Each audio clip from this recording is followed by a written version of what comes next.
Hey, how y'all doing? It's JT again. Want to talk to you all. Listen, I finished residency. I'm in my third and final year of my PhD program, and I wanted to take this time to talk to you all, especially you all that are coming up to this point in your studies, or some of you all that are past this. Just entertain it for a little while. But for you all that are thinking about or pursuing a PhD program or any doctoral program, I wanted to tell you that some of my key points, and it's really simple. Make sure before you engage in it, this is something that you really want. I mean, really, it's something that you're doing not for somebody else, but for yourself. I've heard the horror stories. Have so many people have engaged into a doctoral program where they got into it because their family pushed them, or they wanted to follow the trend of somebody else, or they thought it'd be a good idea. I'm telling you, it is not hard, but it is somewhat stressful. What I mean by that is that you have to understand that you don't have the help. You may not have the help that you think you're going to get once you get into the PhD, because it's a lonely process. It really is. Even though you have support of your family, you're still a one-on-one with you and your work, your research, trying to build it up to establish that you are an expert in this field of study, trying to establish that you belong among the elite, the 3%. Throughout the nation or throughout the United States that do in fact have a PhD or a doctoral degree. It's not that many out there, and it's not because it's not doable, it's because it's tedious. You have to be able to dot the I's and cross the T's, and you have to be able to have not thin skin, but like Teflon skin, where people will tell you what needs to be changed, things need to be doing. You have to adjust to that. You can't sit in there and say, I know. Just take their criticism, take their collective criticism for the benefit of you completing this task. I'm not saying that I have all the answers to this thing, but what I realized for at least the first 2 years in my coursework, I was able to reach out to the professors, and I began to ask them questions, proactive questions that would kind of lead me to where I'm at now. What do you think would be the best approach on A, B, C, D? Okay, I'm here now, but I'm not clear with this. Can you help me to hone in a little clear to this? Or this is my topic, or this is the approach that I want to have. I'm thinking about a quantitative or qualitative approach. I'm not sure which one is the best. My research said I'm going this way, but I feel that I'll be comfortable if I go that way.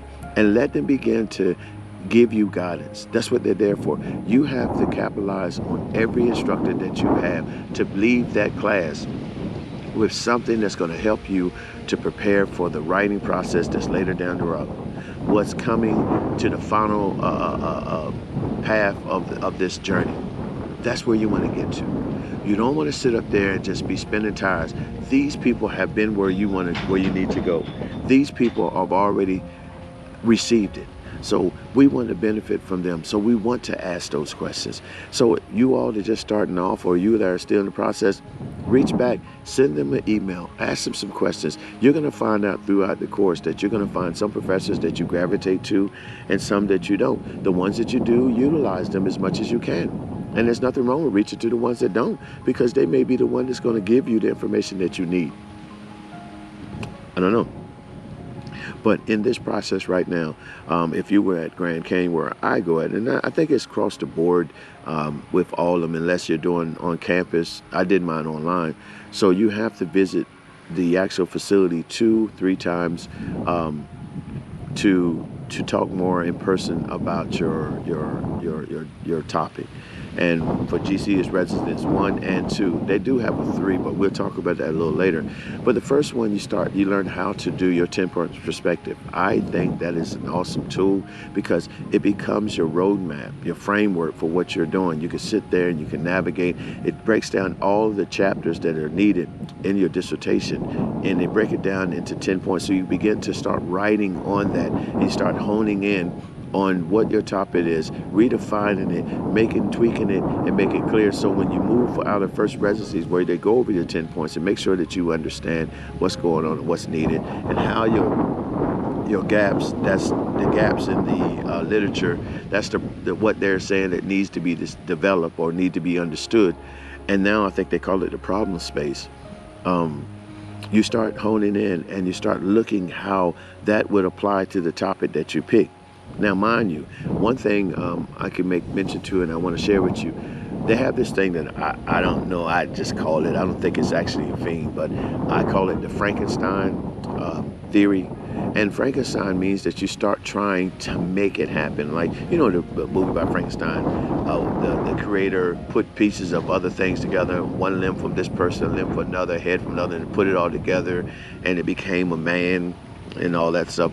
Well, when looking at your topic, one thing you don't want to do is do that. You don't want to try to Frankenstein it, meaning trying to put pieces together that doesn't exist and try to force it in.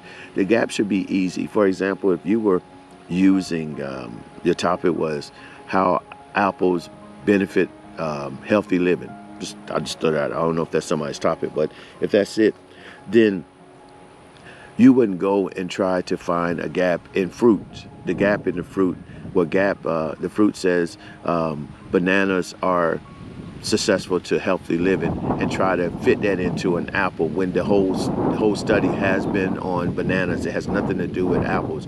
But on the other side, if you went and found a topic that says, hey, there's a gap in literature that says that it shows proof that fruits are a healthy part to one's advanced living, and they say, I recommend that they investigated the different fruits that are labeled. And then maybe you can use that part along with another gap that says, hey, you know, apples have proven to be effective in someone's way of life.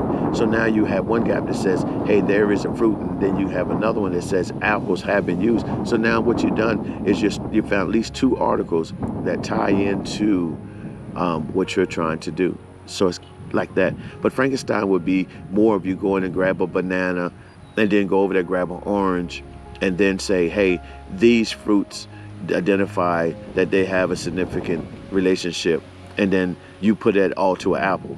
They're not going to come together. But you could use those articles as references later on in there where you start talking about fruits as a general have a significant role, then you can have citations from that. So it's a way you could do it. But Frankenstein coming right on out and just start grab a piece here that has no mention to any of your topic, just because it's a fruit, you threw it in there and try to use it as your main focus point of your research, is called the Frankenstein. So I hope I explained it well. And the other thing is when you get to the second residency, where you now begin to take your 10-point and put it on a PowerPoint, it's called your perspective, and you start cleaning that up. You start taking your 10 points and put it on a template, and you begin to add additional information that is not on your 10 points on this. So you begin to elaborate on the actual topic and all the researches and research questions, and it depends if you're doing a quantitative, qualitative. It varies here from the phenomenon to the variable, and you begin to weigh in on that. And that's what the second reading. And then in each one of those sessions that you have, first resident or second, there are people that's going to be there that's going to be quantitative, qualitative. I found that if you start networking with some of them, they begin to help you as you navigate through, because you have somebody who can totally relate with what you're going through step by step. You know, although we have our family that loves us and enjoys us, it's times where they can't relate with where we are because they're not in the process. They're on the outside trying to get in. We're inside trying to get out. And sometimes we need other people who are right there in the same process, going through the struggles, that can relate with what we are saying. And then together we can collectively help. I always tell people, try to get with someone that is at least 2 classes or 3 classes in front of you, especially when in the early stage so they can kind of coach you through just preparing for the oncoming classes. Preferably if you can find someone in your field of studies, it's even better. But if you can't, just someone that's in the PhD or ED or DBA program that is going before you. Even though you may not have the same classes, they may have the same professor, they may have some things that all of us have to go through.